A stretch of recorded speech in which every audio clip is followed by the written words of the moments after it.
पेश है मेरी सखी, महिलाओं और साड़ी के बीच के शाश्वत बंधन को एक सिनेमाई श्रद्धांजलि। गोल्डन मीडिया को विश्व स्तर पर सम्मानित फिल्म निर्माता मिहिर उपाध्याय द्वारा निर्देशित दिल को छू लेने वाली फिल्म मेरी सखी की रिलीज की घोषणा करते हुए खुशी हो रही है, जो अपने भावनात्मक रूप से प्रेरित नाटकों और प्रभावशाली सामाजिक फिल्मों के लिए जाने जाते हैं।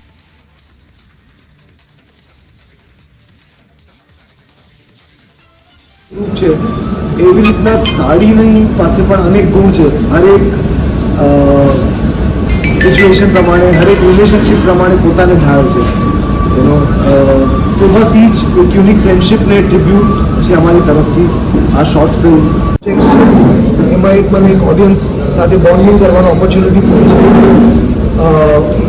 બટ કોઈ કમર્શિયલ વસ્તુને ધ્યાનમાં રાખીને નથી બનાવ્યું, બિકોઝ આ એક એવી વસ્તુ છે which really touch my heart. આપણે કોમર્સ માટે ઘણી વસ્તુ કરતા હોય અને જ્યાં સુધી અલગ અલગ સબ્જેક્ટ, અલગ અલગ કેરેક્ટર્સ ટ્રાવેલ કરીને વાત છે, વિષય જેટલો વિશાળ છે. મિહિર ઉપાધ્યાય, મેરી સખી અમે બહુ જ પ્રેમથી અને બહુ જ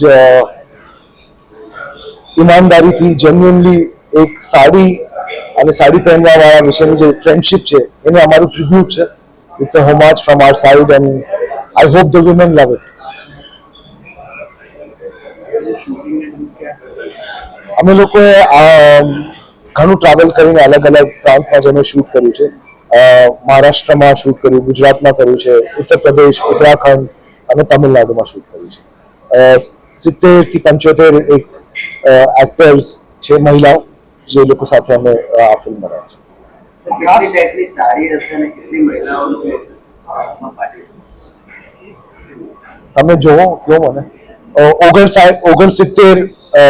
69 ટોટલ મેઇન કેરેક્ટર્સ છે અને અમે લોકોએ ઘણી બધી વાર્તાઓ 4 મિનિટની અંદર કહેવાની કોશિશ કરી છે. ઇન્ટરેસ્ટિંગ હતું કેમ કે એટલી બધી વાર્તાઓ છે, એમાંથી શોર્ટલિસ્ટ કરવું અને ચૂઝ કરવું પણ એક ટાસ્ક હતું.